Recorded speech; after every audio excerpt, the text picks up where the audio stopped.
Good, good. Well, I appreciate you coming out to NEOISF again. We're very organized at the Northeast Ohio Information Security Forum. So Monday, I think Doug sends an email out saying, hey, do we have any speakers for Wednesday? And I'm like, I'm in town, I can speak. And then I think Justin's like, hey, I can do one too. And I think you said, hey, can you do like a little bit of lockpicking stuff too, Doug? So we all came together, and I worked on my presentation probably about 30 minutes ago. And I added 2 more slides when I was doing it, so it should be good, right? Those are always the best. What's that? So, and interesting enough too, I'm almost never wearing a tie or a suit coat. Today, unfortunately, I had a customer to go to. And so what's interesting is you get to meet folks and get to kind of talk to them and everything. And so, this was on Facebook, and so this is us like having a really important meeting at the office. And so in order to get a little bit less formal, I make sure that I don't have pants on when I'm in my office. So so it's funny, I walk in to say them, and they're like, oh, hey, I heard you had your pants off today at your office. So that was great. So he even got to see it in those environments. But what I want to talk a little about today is just a little bit of a tool called Crack Map Exec, as well as kind of talk a little bit about what's happening in the news. I wanted to do a different type of format than kind of doing a little bit of like tools and stuff like that and breaking things and kind of keep them mixed. And hopefully the in the news section that we talk about and we go through, we have a little bit more foster for collaboration and talking with one another than just kind of sitting there and watching me talk. So unfortunately, you're going to have to speak up and talk as well. So we'll see if this works or not. It could completely crash and burn. We'll figure it out. So Crack Map Exec, if you're not familiar with it, it's if you look at kind of how the attacks have changed, the techniques that we use become quite different over time, right? So traditionally, RPC net BIOS were always great avenues of exploitation, other methods as well. And over the past probably 2 or 3 years, that's been shifting a little bit more towards WMI type attacks because most stuff doesn't typically get picked up by using WMI exploitation. So Crack Map Exec is really cool because it does a lot of post-exploitation scenarios, especially through WMI, which is really beneficial for us as attackers to go through. So I'll talk a little bit about that and what that means. First is before you get into post-exploitation, you have to figure out how you compromise the system first, right? And so there's so many different ways that we as attackers figure out how to get access into different environments. And one of those biggest ones I think that's still been very fruitful for us has been Responder. If you're not familiar with Responder, it's a Python-driven tool. There's actually another one called Inve, which is PowerShell-driven. So if you have a Windows machine, you can just run it on there. But what happens is it's NBNS and LLMNR trigger responses. So what ends up happening is there's a protocol called Local Link Multicast Resolution Protocol, which when you're on the internal network, if you're inside of an internal network itself, what will happen is your machine will actually look for a domain name and will say, hey, is google.com in my local host file, or is it cached? If it's not, it'll be like, okay, well, I need to go out to my local network really quick to try to cut back on bandwidth to the rest of the network. And so it broadcasts to your whole network and says, hey, does anybody know where google.com is at? And then after that, it'll say, okay, well, none of those know, so then I'll use my DNS queries, and I'll actually query my DNS machine to see where google.com is at, okay? Same thing goes for things like file shares, for example. Most specifically, this is in most cases we see file shares. So to say, hey, is file share 1 around? I'm asking, And so with Responder, what you can do, it's a real simple tool, is you set it up, and you have to be on the same subnet as a machine, a Windows machine. And what it does is it actually broadcasts that, and then you stand up and say, yep, I know exactly what you're talking about. I'm actually that server. And then it'll basically pass NetNTLM-v2 hashes to you automatically. So it's almost magic. And so there's a little bit of things that happen in between there. But essentially what happens is as soon as you fire up Responder, it'll basically broadcast out to you, and then you just have hashes coming to you automatically. It's almost kind of cheating in a lot of ways. But that's one method of getting access to it. There's also, with Internet Explorer, that same tool, most people that are using IE or Edge or anything else, they have that little checkbox, automatically detect proxy settings. And so what happens with that is it actually broadcasts again to your local network looking for wpad.dat. And so if it looks for that wpad.dat, you can say, hey, I'm wpad, I'm your way out to the internet. And as soon as that passes, it actually prompts it up for the user, and the user types in their password, and then you get clear text credentials over the network. So there's a whole bunch of ways of doing it, but in most cases, getting access to those credentials are pretty easy. Now, NetNTLM-v2 is actually somewhat hard to crack in some cases, depending on the password complexity. And that's where things like password crackers come into play first, right? Is this one caught on fire yet? This one is not on fire. So there's actually a story behind this, okay? So actually, if you go to iscrackeronfire.com, the guys thought it was, so we used to, TrustedSec has grown, from my basement with kids running around and slamming things to, a tiny hole in the wall, one room, type of place to, full suite, and then now to our new headquarters. But in our old building, it was kind of like a half of a building, kind of spread out. We didn't really have a dedicated server room, and so we had this cracker. We call him, it was actually called Cracker. So. Cracker was in my room because we didn't have enough power to power both our pinball machine and our servers. So I moved the Cracker into our room so that I can keep our infrastructure up and keep the pinball machine working, because the pinball machine was really important. And so I moved the Cracker machine into my office, and that sounds like a good idea, right? But the problem is those things generate so much heat. So it'd be like in the middle of winter, and it'd be like 95 degrees in my room, and it's liquid cooled, right? So it was 4 R9 290Xs, so it was liquid cooled and all that good stuff. Well, one day I came into the office and I'm smelling just burnt something, something really burnt. And so I get there and literally the cracking server caught on fire. And so the whole thing was on fire, and luckily it burned down to I think what happened is it burned the CD-ROM drive, in which this.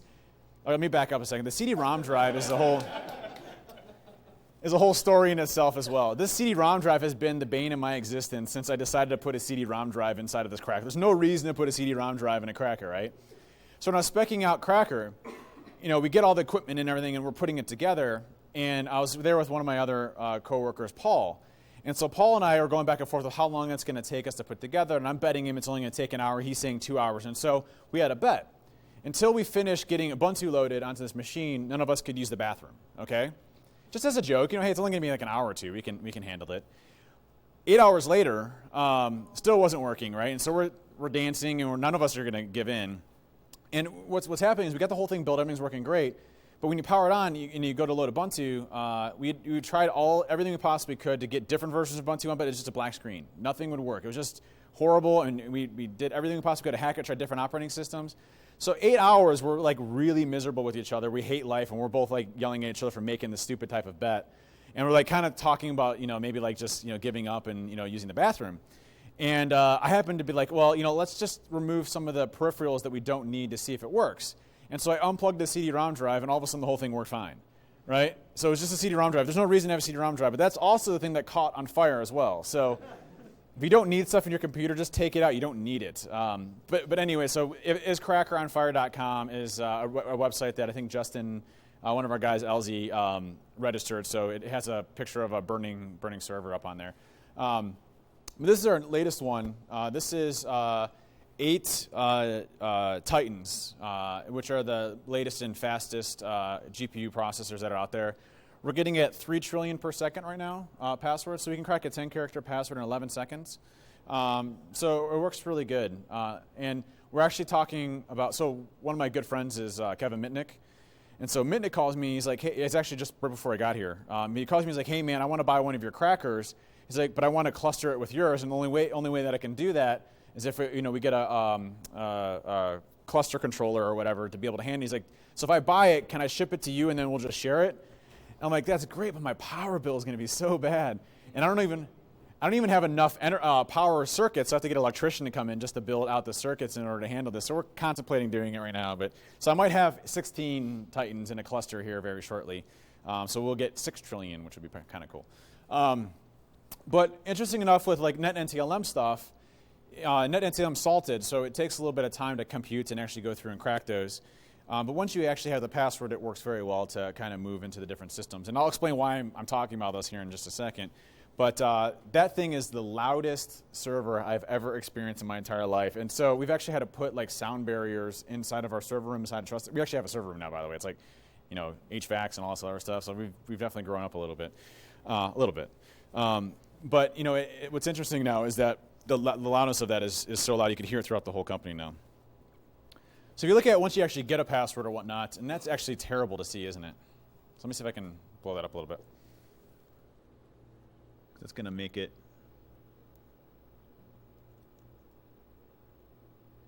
That is so much worse. There we go. Is that a little bit better? Not really.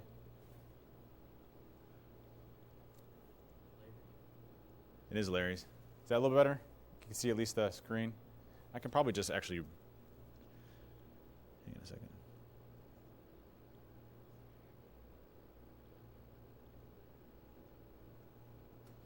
That's going to suck. What I can do, hang on, I got an idea. I need internet.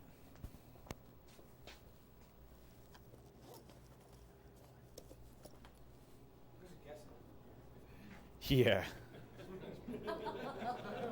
That's cute.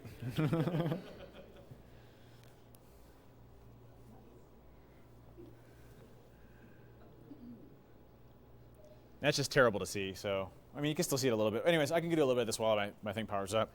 But essentially, you know, when we first compromised one machine, and Larry did the blog post for this, one of our guys, and so I leveraged the stuff that he was using for it. I use it on pen test now all the time, which is one of those things that, you know, you get certain tools that you add and certain ones that you're selective of. This is definitely one of the ones that now is in my tool set that I use all the time now. And why it's so powerful is when you, let's just say you do something like Responder, right, and you get your initial first credentials. In most cases, you can identify the source IP address that it came from. In a lot of cases, sometimes that user might actually be a local admin or at least have more permissions over his own machine than all the other machines on the infrastructure. And so what you can do with crack map exec is actually run the username and password, and then specify the domain if there's one that's applicable, thread counts, so I can move over a little bit here. And then also what subnet range you want to do. And so what's nice about this is it'll actually sweep the whole network looking for credentials that you have access to log into a remote machine. So, you know, in an environment that you want to, look at a network, you don't have to go to individual hosts. It just sweeps the whole network, looking to see what machines you've actually logged into, what specific permissions you have if you're running as a local admin or whatnot. So, you can see here that we get access to one through SMB as a main method of going through. Conversely, you could do WMI. We'll show that in just a second. I'm just going to use the pictures because it's going to be easier to show it here.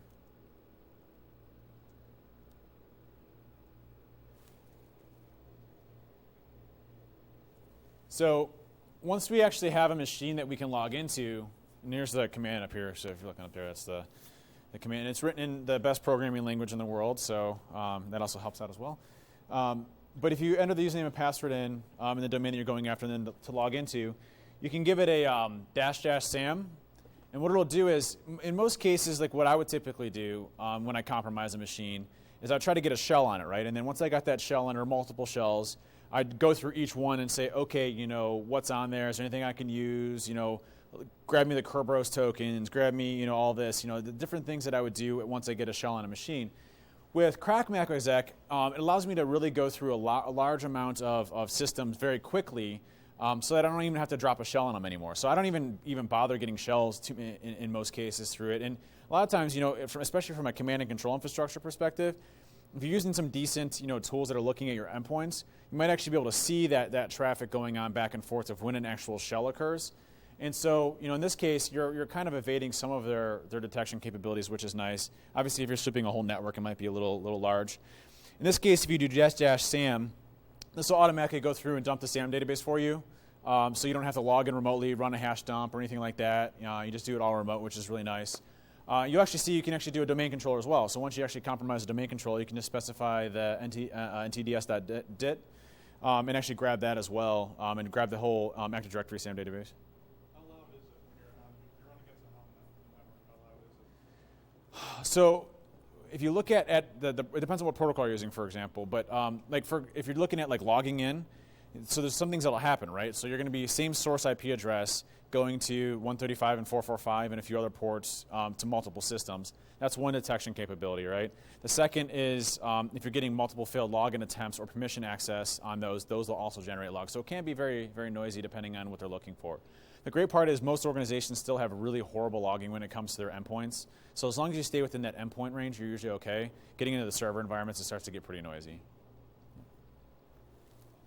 So this is your SAM database, and if you're not familiar with hashing, left-hand side is going to be your LM, your right-hand side is going to be your NTLM or NTLM v2. depending on what your group policy is set for. If you see AAD3B4, that just means it's a blank password, or they're not storing in LM format, or their password is above 14 characters, or it's just a blank password. It could be either any of the above.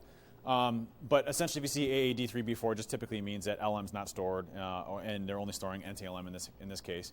Now, as a hacker, we could go and grab that NTLM hash, right? And then we can go offline and crack it. And if you have access to a cracker like that, that's great.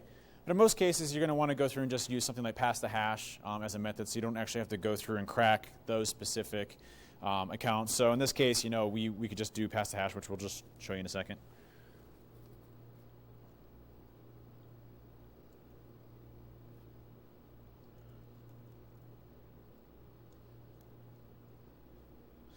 And Crack Macros app also supports one of my favorites, which is Mimikatz. And what's great about Mimikatz is it's leveraging the invoke Mimikatz PowerShell, which means that it's going to be all in memory. So it's not going to drop an actual Mimikatz binary onto the system itself. It's going to load Mimikatz directly into memory and execute it and extract the clear text value. If you're not familiar with Mimikatz, what Mimikatz is essentially the researcher that did this, that originally wrote Mimikatz, found a undocumented feature in LSASS where Windows versions store an old legacy thing called wdigest. And so what will happen is when you actually log into your username and log in with your username and password, what's supposed to happen from an authentication perspective is that it's supposed to hash your username and password, right? And then it does a comparison of that hash to see whether or not you should be able to authenticate, okay? Well, what happens is Microsoft actually stores that hash or that actual clear text password in memory for legacy-based versions of wdigest. So you have the ability to actually grab clear text passwords. You can see in this one, this specific, this is a service account, but you can see it grabs the whole clear text password. Regardless if it's 50 characters or 100 characters, you can still grab that clear text password out of memory. And so if you look at this from a power perspective, let's just say I compromise a remote machine and I get the local admin account, and the local admin account is the same on other systems, right? What we can do is we can now spray the network very quickly and use Mimikatz to grab all the clear text passwords in their environments and look for those permissions that we want to in order to escalate ourselves up to something like domain administrator or get a administrator type account on a machine or multiple machines. So it allows us to do a lot of post-exploitation scenarios very quickly. So in this case, you can see the Trusted Sec account has a goats BA1. We like goats at the office for some reason. Someday we'll move to a farm and have goats there.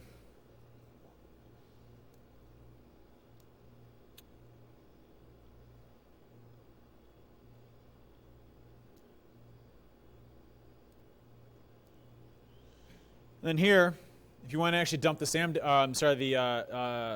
NTDS from the Active Directory data store, what you can do is just specify, username and password if you have a domain admin account, the domain you want to, the IP address of the domain controller, and then --NTDS, and then DRS UAPI, and that'll dump the entire SAM database for you real time with all the hashes, and that's all remote, so you don't have to rely on other exploitation methods or hopping on the machine and actually using something that they're.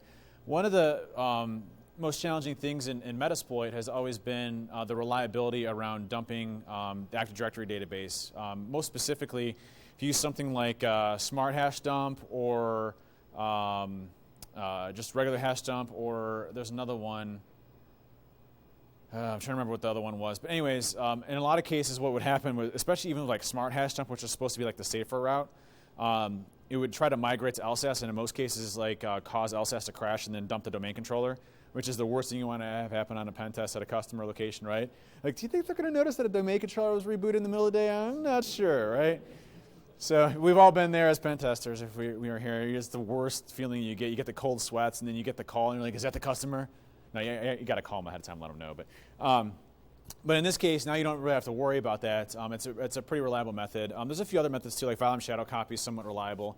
I was actually at a customer where volume shadow copy, Microsoft's volume shadow copy, right? Microsoft made this product, right? I issued a volume shadow copy, it crashed domain controller. I'm like, seriously? Like, is there anything that I can't do that crashes domain controller? So if I'm ever on a pen test at your company, in most cases I'm crashing at least the domain controller once, but hopefully not. It's very rare to happen, actually. It's only happened like 3 times in the history of me ever doing it. But this is a much safer method here to go through and actually extract the SAM database.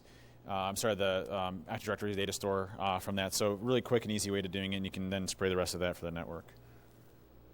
But you can see it's easy. I mean, all the options are there when you run it. It's super simple to run through and actually go and use, so very big fan. That's really most of the tool. Now, if you talk about mitigations around this, so I like talking a little about offense and defense, right? So if you look at the 3 mitigation factors that I have, right?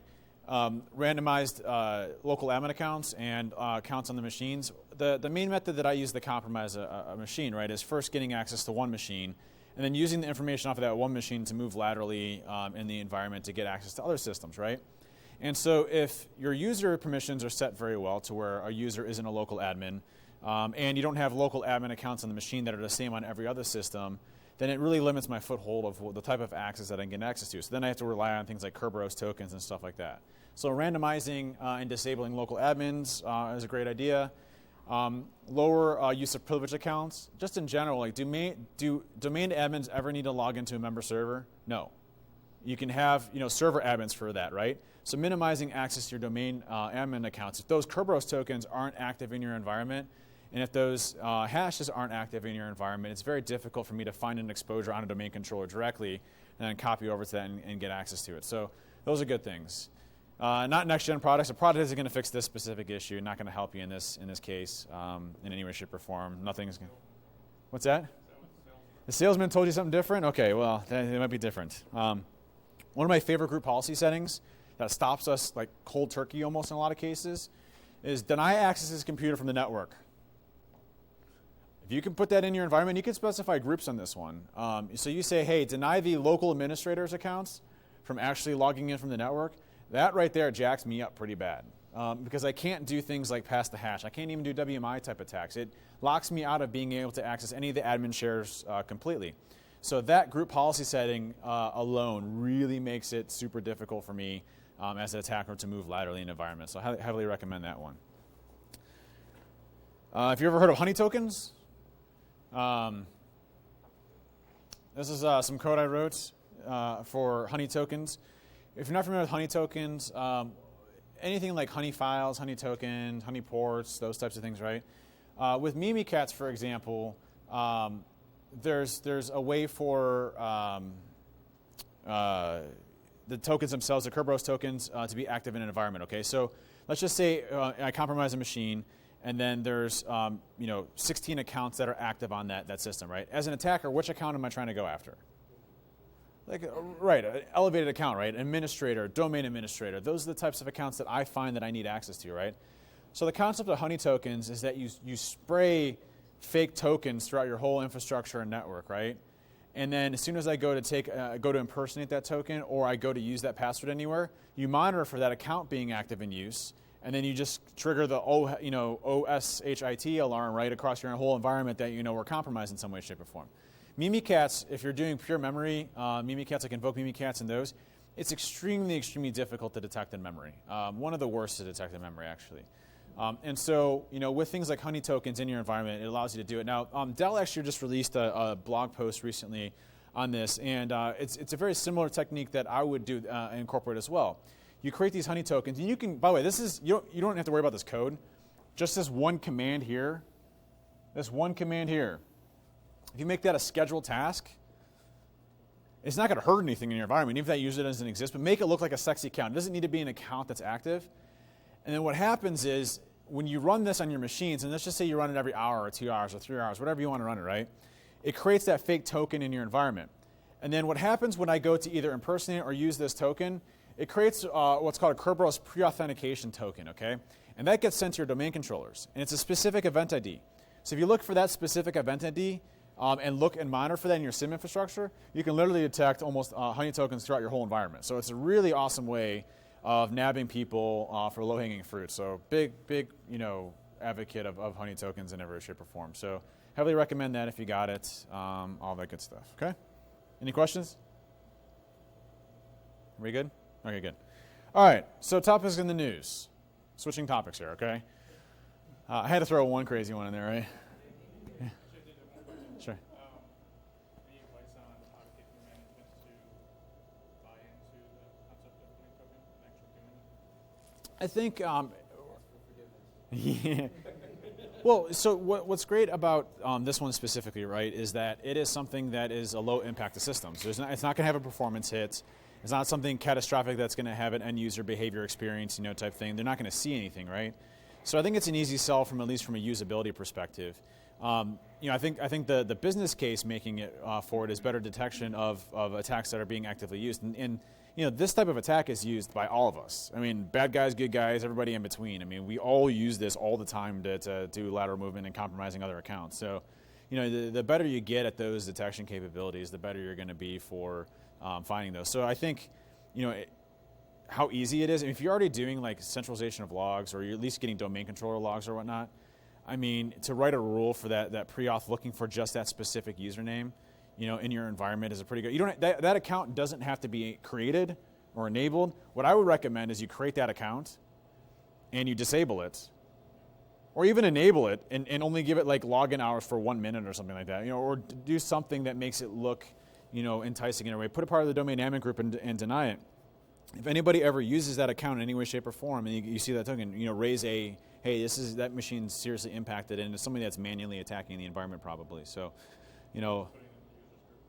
yeah, absolutely. Yeah. What about one-time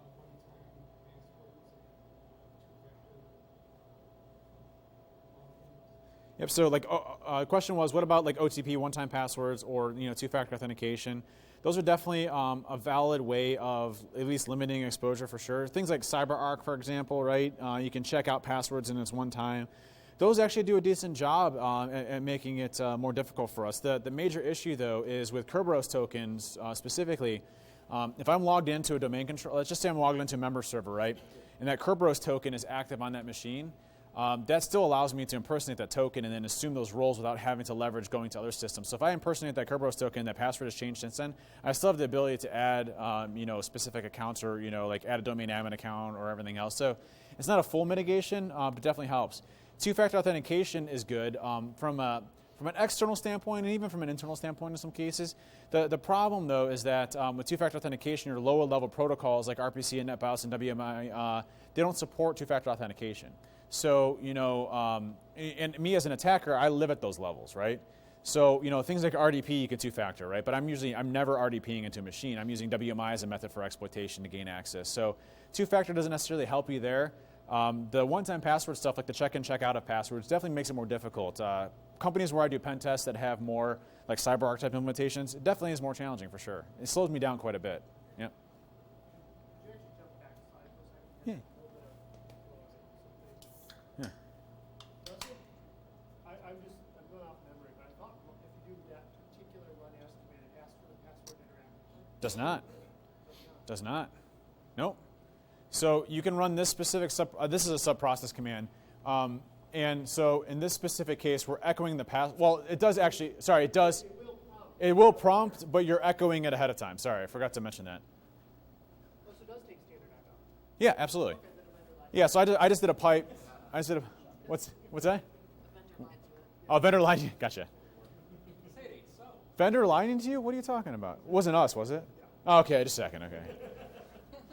So yeah, and I've deployed this across our entire environment and messed with it. So yeah.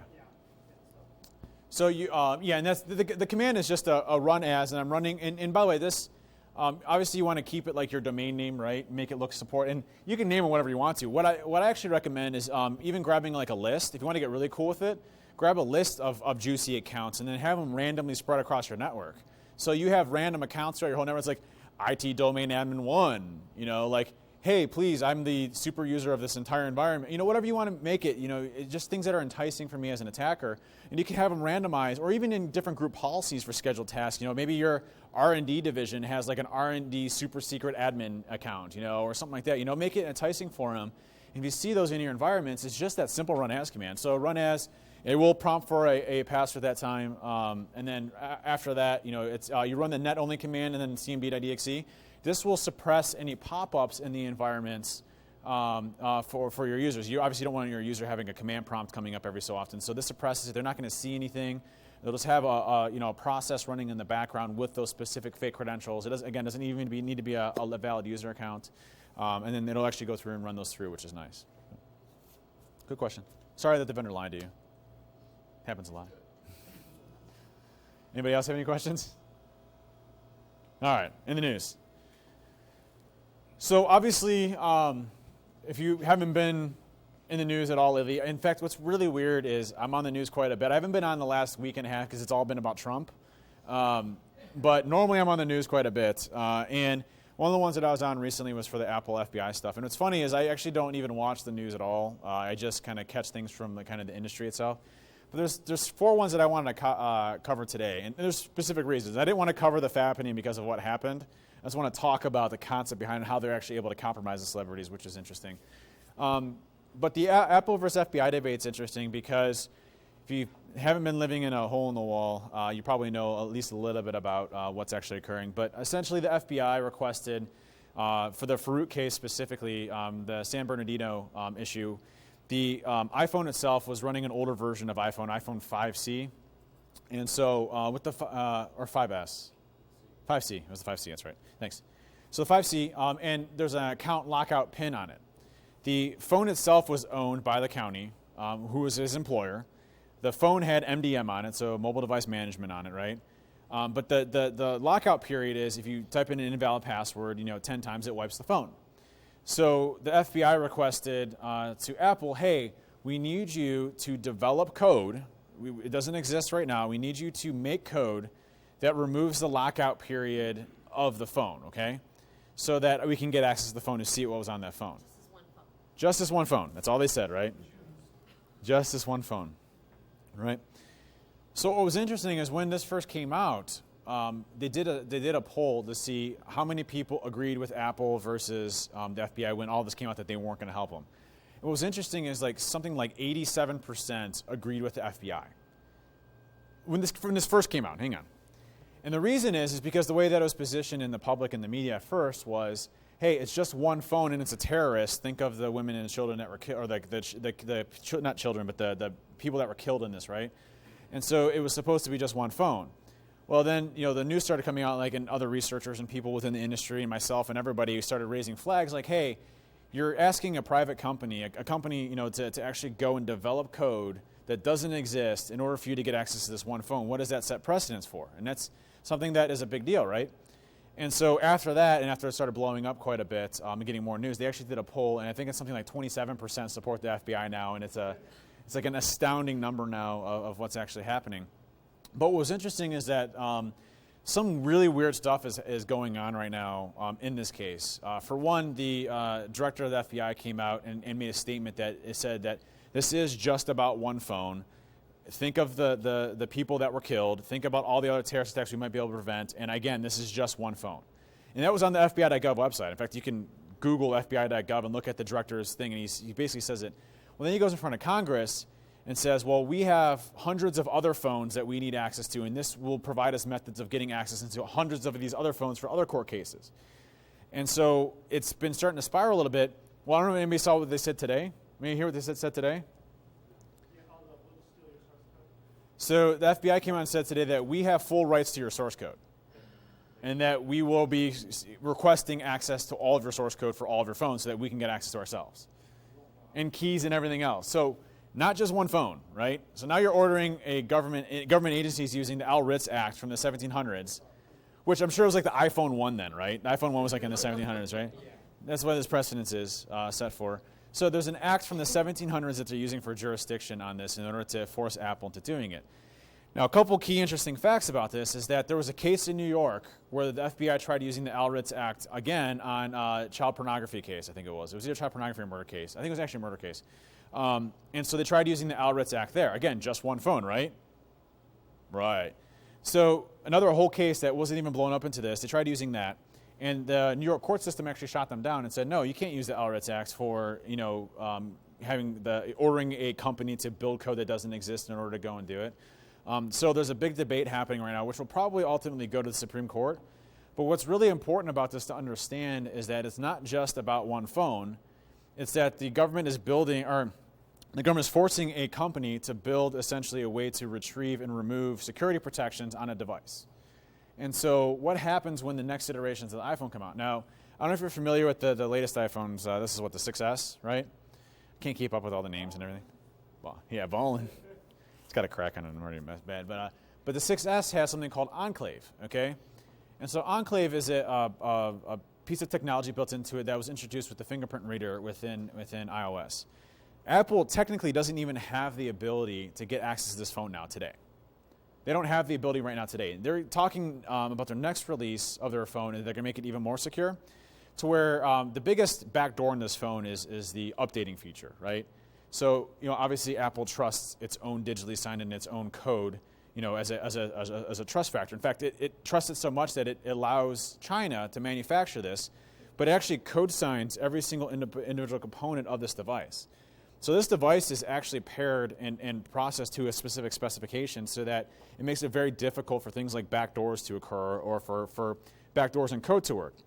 The next iteration, they haven't released a lot of details, but the way that I would handle this, and again, I'm not an iPhone expert, I don't claim to be an iPhone expert in any way, shape, or form, but the way that I would handle it is I wouldn't trust Apple updates. I would manually have to force myself to update it, enter in some codes or whatnot to actually trust it, and that essentially locks everybody out of all phones. Yep, sure. So you're relying, or a fingerprint or whatever you're using for it, right? Well, if you restart, you can't use a fingerprint. Right. So let me ask a question. If Apple designs a phone that they themselves cannot get into, and the FBI requests that they need to get access to it, at what point in time, and now they have legislation to do it, what does Apple have to do? Create a backdoor. Cut your thumb off. That's what I was saying. The law already protects them. The CLIA already protects them. They don't have the description. They could have taken the decryption keys. Right. So they're not required by law to because they can't. I agree with you. I agree with you. But is that what's happening right now? No, the FBI is trying to undermine it. Correct. And they're using this, and to me specifically, they're using this as a precedence to say, well, you need to provide law enforcement a way to get in. And you actually see that language in the Department of Justice. The Department of Justice slammed Apple saying, you should be able to provide anything that we ask you for to get access to these phones. Even We can put a man on the moon. Yeah. We should be able to. It made no sense. Oh, did you see Matt Blaze? It made no sense. By the way, Matt Blaze, if you don't know who Matt Blaze is, you might have remember him from the 90s. There was a government program that they came out with, and they said that, hey, we're going to put these little chips into all the main communication methods, and only the government will have access, and only when we need access to it. Well, Matt Blaze figured out a way to break into it and then basically had access to everything, right? And so the government abandoned that program. So I'm sure backdoors go very well, right? You've seen with backdoors of cryptography going really well. It's been phenomenal, right? And our enemies don't have that at all, right? So what's interesting about this is that if you look at the tonality of, anyways, to finish the thing with Matt Blaze said, yeah, we put a man on the moon. That doesn't mean that we should put man on the sun, right? I'm like, good comeback. But what's interesting about this, though, is that if you look at tonality, even President Obama weighed in on this and said, listen, you cannot take an absolutist stance on this specific case. Law enforcement, you can't consider your phone to be a little black box that we can't get into in the government. The hell we can't. He's like, well, if you have a subpoena, you should we can break the door down, right? Your phone should be the same thing. And so what's interesting now to see is that... Because you're allowed to break the door down doesn't mean you can. Right, absolutely. You saw the Snowden article on the phone. Which Snowden article on the phone? They go for desolder, clone. Yes. So if there's still a methodology and it's not, use that one. The government absolutely has ways into the iPhone. There's no question about that, right? But their concern is that, and from a general public in the government perspective, right? Because you have NSA folks, right, that I'm sure have a bazillion different ways into here. NSA is abroad, not local here, right? FBI's jurisdictions here, NSA is abroad, are supposed to be.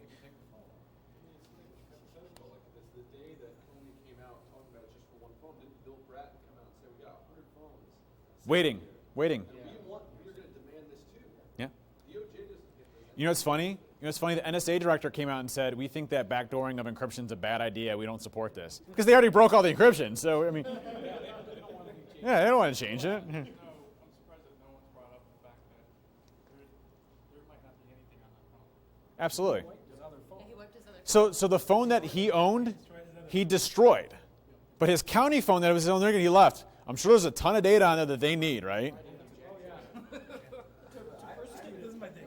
I take that back. Before he went out and killed a bunch of people, he's probably like, you know what, this is my corporate-owned asset. I shouldn't destroy this because it's company property, and probably set it back, and it probably has all the information on there, right? There was a, oh yeah. Oh, you want to hear the best part? So there's MDM on there, right? Now this part is a little bit wishy-washy and debatable, but is that when they destroyed the Apple? So apparently when they got the phone, okay, the phone was supposedly still paired with iCloud. Now the FBI is now contradicting that, and the county, on the other hand, is saying it was, okay. So what happens is, if your phone is synced up to iCloud, technically that's Apple property at that point, right? Because you're syncing up to the infrastructure. So Apple does have the ability to get into your iCloud infrastructure, your phone, your messages, everything else, right? So when this backs up to iCloud, Apple can retrieve stuff from the iCloud, right? Well, Farouk had an iCloud backup from like 7 weeks prior to that, okay? And so what you can do is Apple actually gave them steps before they denied rewriting the code, saying, hey, FBI, here's what you can do, right? You could take your phone and you can go to some of the spots that Farouk visited, and if it's joined to a trusted Wi-Fi network, it will automatically kick off a backup and back up everything to the iCloud. Well, what happened was the FBI ordered the county to reset the iCloud password. And so what happens when that occurs is when they reset the iCloud password, it prompts you on your phone to enter in your new password. You have to have it unlocked to do that. They didn't have it unlocked to do that. So now they ruined any type of ability to connect the two together and ruined any chance of getting the backups in the first place. So it was a debacle, right? Now the FBI is saying, hey, we didn't see it for 7 weeks, so there's a good chance it wasn't even paired in the first place, and that could be true. So there are two sides to it, right? It shows you that management that doesn't know the procedures for doing iPhone, for instance, cannot properly. And so here, and I think that to your point right there is the crux of the problem the FBI is facing, is that My problem isn't your problem. I agree, but here's what they're facing, and I believe that this is legitimate, right? I believe that this is 100% legit, is that they probably don't have enough of the crazy, brilliant folks that are taking apart, iPhones to be able to desolder them and do all the cool stuff, right? They just don't have the capabilities as a law enforcement agency to do it.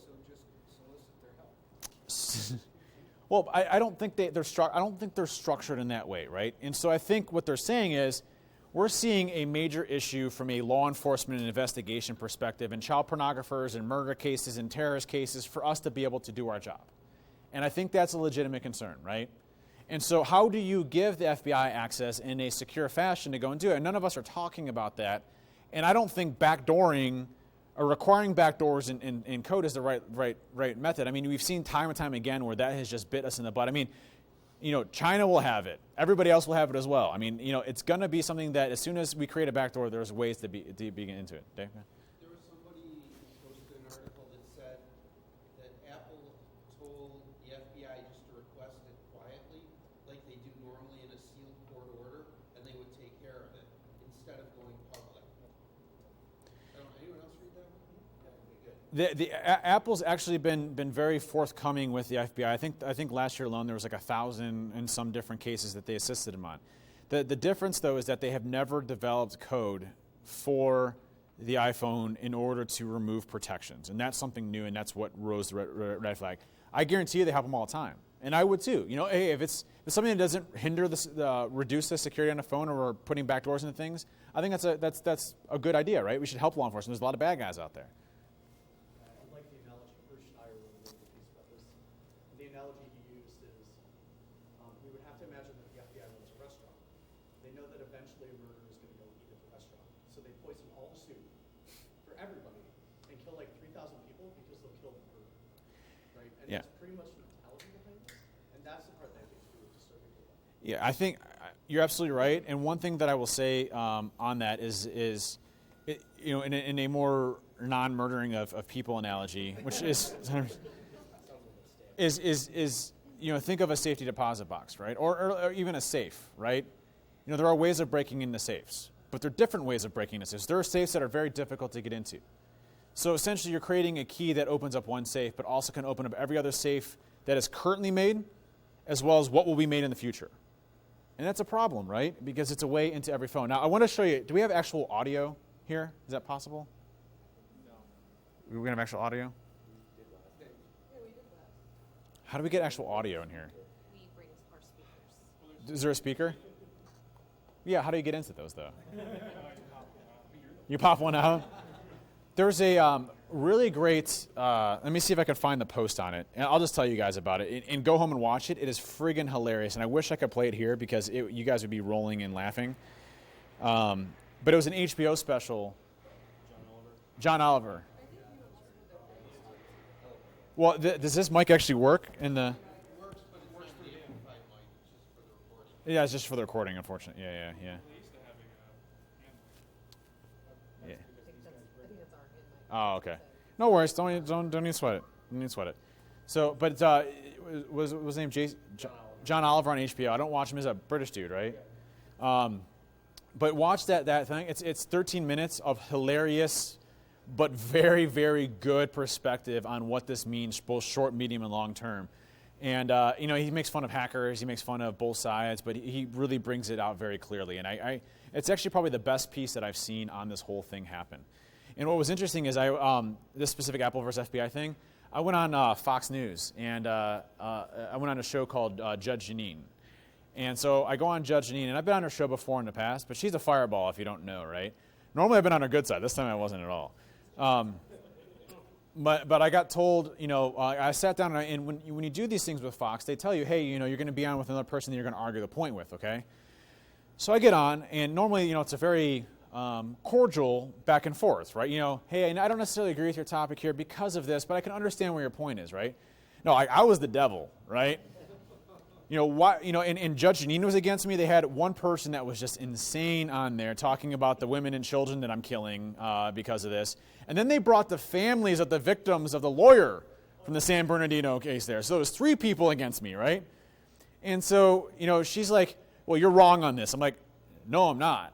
And I'm like, and it was, the specific case was, she was like, about botching the job or whatever and everything else. And it was already in the news, and she didn't even read her own news article that Fox had posted an hour before in her own news segment. So it was one of those things where it was just a train wreck all around, and one of those things where I was just like literally on the defense. But it was funny because 3 days later, when all of this started breaking out that, hey, it's much larger than just one phone, like all of Fox now went onto the segment of how, this is more than one thing, and now she's been completely quiet on the Apple versus FBI case now, so I'll never go on her show again, ever.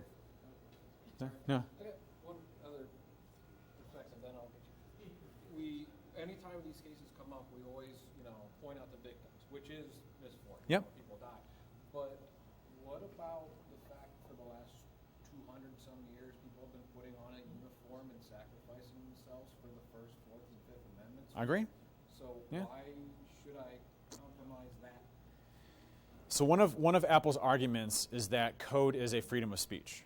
And it's interesting because code has never been attacked in this way before and never had to have been defended this way before. So it's going to be interesting to see. I think this is going to be a Supreme Court battle. I really do. I think it's coming out of the Supreme Court. And the problem that we have is that we have a bunch of old people that are probably using like a Windows 95 running this judicial system. And it's going to really take people to really break it down to a basic level to make them understand the concepts, because this is a very technological issue. And you can tell from the judge that ordered Apple to open this that judge had no idea what the hell they were talking about. None. Zero. You can tell the terms that they're using and everything else. I mean, basic, rudimentary, like, hey, I'm helping my father. Well, my father's actually an IT person, but I'm helping my grandfather, with his computer type people, right? Those type of folks that you're dealing with, and that's what's running this, and that's what's running Congress and everything else. What's interesting though is that you're seeing it. There was a guy that said it was a Republican. I can't remember what place, but they have him on TV. He was on Fox, and he's like, Apple's just stupid, and blah blah blah blah. And it was part of the John thing on HBO. Yeah, Lindsey Graham. Apple is just stupid. They're a bunch of morons and all this other stuff, right? And going off on how stupid Apple was. And then they had him like a week later, and he's like, I just want to apologize for my comments that I made. I didn't understand the complexities of this, and I've completely changed my entire topic. Yeah. So there is some hope. There is some hope. The same guy said something to the fact of like we're all going to die within the next like 10 years of a nuclear apocalypse or something, right? I mean, just anyway. So, yeah, probably. But interestingly enough, it's going to be a court case. Keep your eyes on it because it has huge implications here and now. Anybody else have anything else to say? Also, the related point around that, and this is the part that scares me with that recent part. I will subpoena your code and your signing certs. You know, I know at least in my organization, Patriot Act, cutting about 40% of our domestic data center demand internally. Now we can shift it to other data centers we own, whatever. I don't really care that much. But having a tech job in this country is at risk when you're saying, well, if your source code's here, we'll just take it. You have companies just not Oh, doing yeah. domestic development. Well, you know what's been interesting is I've been contemplating, like, how hard is it for Apple to actually shift all source code development outside of the country? And that's very possible. I would do the same thing. Yeah? Yeah? Mexico's like 4 hours away from Cupertino or something. Yeah. 6 hours away. I mean, that's very viable. Less than 10% of Apple's revenue is sitting in the United States. Yeah? The rest of What it's if sitting it was in a Ireland. VDI? I mean, they're accessing it domestically, but it's not domestic. Can These are all things that I wholeheartedly agree are going to need to be fleshed out. And the thing is, I mean, if you look at, I mean, to your point, the majority of Apple's profits come from abroad because they have established their name as being a secure method and not backing into government, backdoors, China, whoever, whatever government it is, right? If you look at BlackBerry's downfall, BlackBerry came out and they allowed India into the ability to be able to intercept their communications and be able to get access to the devices. And literally, BlackBerry is no longer here anymore, right? Because of a lot of those issues. Now, there's a lot of other issues, but. they're dead because the BlackBerry They store. come out with their privacy, and it runs on Android. Yeah? They're moving their apps, their secure apps Yeah. to So how would you suggest we remediate this if you were if you had the fiat powers just decide and from there, in your position, what would you say? So my position will probably be wrong. Yeah, true. Because my position is very polar to one specific belief that I have, right? No matter what, we shouldn't allow anybody access into these devices. Right, don't compromise on crypto. And that's probably an absolutist and wrong stance. But it's the only stance that I can see being feasible, right? Well, what if you instead, Yeah. this is my perspective, if you instead chose to change the position where instead of having to put the password in for the iCloud, after you put your PIN in, you went to a known access point, you then had the option to input your iPhone, your iCloud password, resynchronize back to iCloud, if you already had that set up. Yeah. In which case, But then, that would have to come to the user then and as soon as somebody else figures it out, figures what out? Well, It goes back to iCloud, and iCloud would have to be compelled with a warrant, Yeah. which would go through proper legal channels.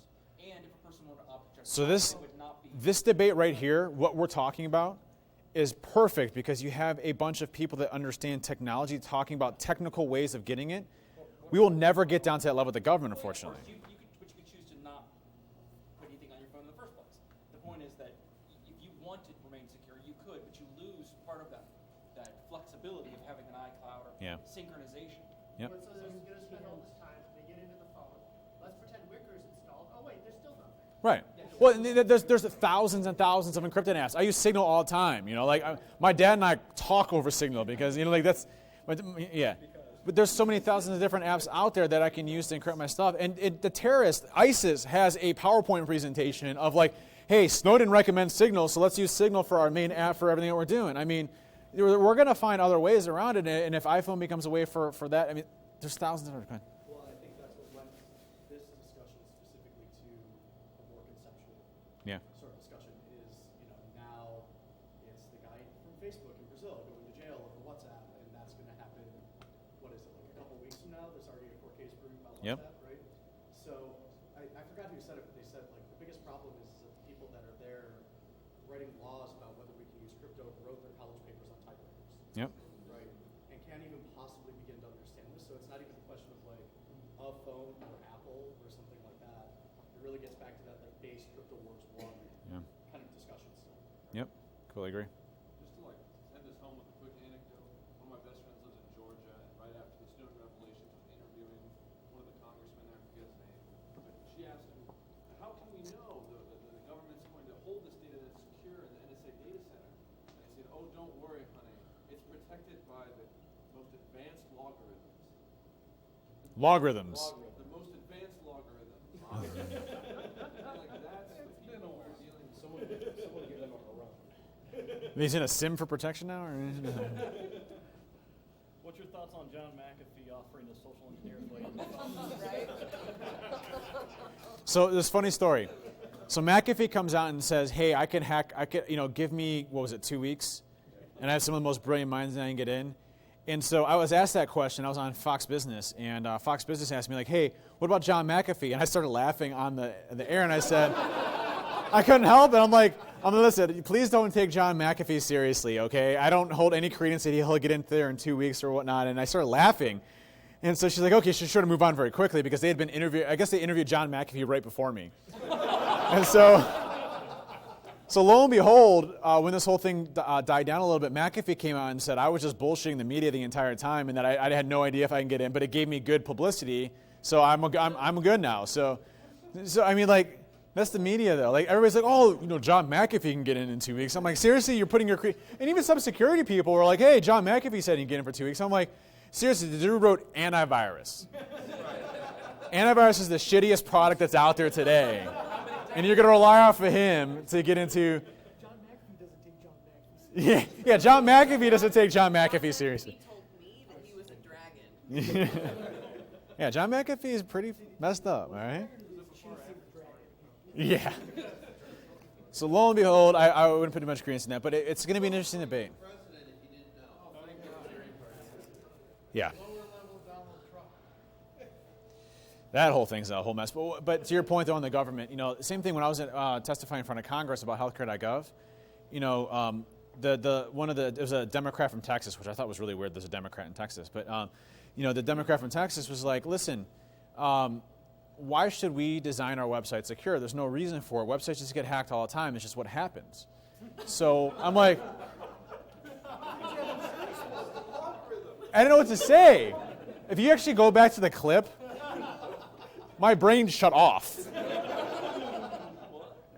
Like you could put captions. There's like a WTF question mark, and there's just like da da da da da a flat line. It's just right.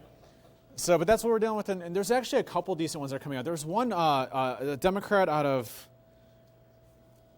name's escaping me in what state, but he's actually got a computer science degree, and he came out and was actually fighting on this for Apple before anybody else was. Guy's brilliant, and he understands the implications of it. So here's the thing. Human beings die. At least right now we do, right? So eventually the old folks, including myself, will be in that category eventually, will die, right? And then we'll have folks that actually grew up with technology and understand what technology is, making hopefully good decisions. And even people in the court systems and everything else. We'll get there. The problem is we're going to have to fight the living hell out of this for a while to get to that point.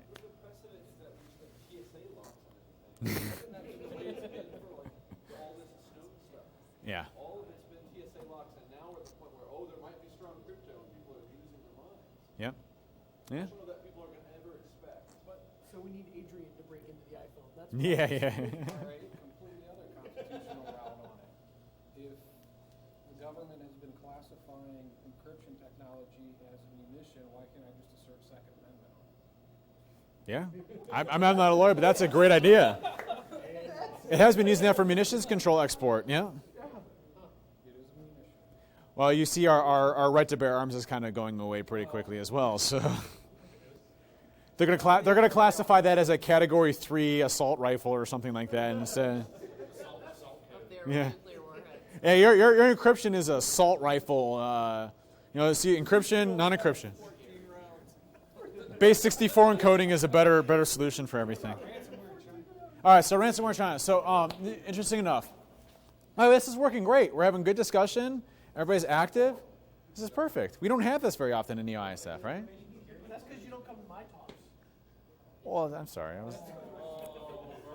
I was out of town. Python one was just as awesome as this. Here fell asleep during Not that. All right. So ransomware in China. So interesting enough, everybody now is freaking out over ransomware right now. It's the big news that everybody, and it's funny because like ransomware has been around forever, but now it's actually starting to shut down companies. And so companies, we actually get calls now from like big companies that have good security programs, like, hey, we're embedding ransomware into our instant response process, and so we need to ask you, how do we buy bitcoins ahead of time so that when we get caught with ransomware, we can pay the ransom and not have any delay in the interruption? I'm like, seriously, guys, you guys need to have backups. backups, back your data up, right? No, just in case we don't have backups, we want to be able to pay the ransomware immediately and get our files back. I'm like, boy. So but that fuels that industry, right? People are paying the ransoms because they have crummy backups, and so it's a big deal. Well, if you don't have the ability to restore the information, what other choice do you have? That a hospital paid, $14K to get their files back? You're going to see this being more and more common as you go along. But 14K is nothing. Nothing. It's a drop in the bucket. Dude, the hospital made a decision, like, before they even notified law enforcement or anybody else, they're like, F it, I'm just going to pay it. They didn't. Yeah, well, Bitcoins take a while. Yeah. 45 minutes to the blockchain to sync up now. Yeah, I don't know what that means, but I'm not a Bitcoin person, so. It takes about 45 minutes. Okay, gotcha. Does it? Okay.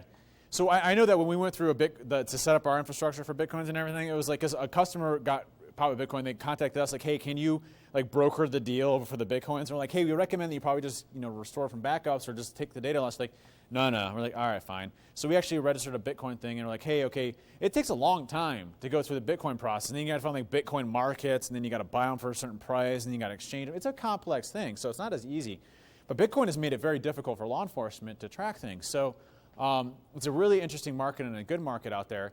Now, the interesting part is that if you look at kind of the history of ransomware, it all started off really with that fake AV stuff, right?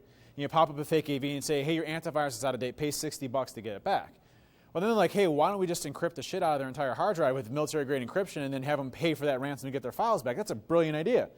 And so they're using that now as a main technique, and they use great, public-private key infrastructure. They're using great... Except for that one that came out today that used examples. Yeah. With the key that was in the example. That was amazing. Interesting enough, Mac was hit with ransomware. They actually backdoor transmissions packages to BitTorrent torrent client. And so they actually backdoor that, and so you actually got your files encrypted via Mac. So it's hitting everybody. And it makes sense for Mac because the whole Windows environment is so saturated now with ransomware. It's like, hey, let's go to a demographic that doesn't have any of that and just use it. But what's interesting to see about the evolution of it is that there's a bunch of folks that came out, folks like Attack Research. I know InGuardians, a few of the other ones just came out of the paper. It was on either Forbes or Reuters or one of those. And what they came out with is saying is that most of the ransomware that they're seeing actually originates from China. And normally, if it was just coming from something like FireEye, I would laugh hysterically and start making fun of them. But in this case, when it's coming from folks like that, I actually put a lot of credence on them. The folks that are in those groups are pretty awesome folks. So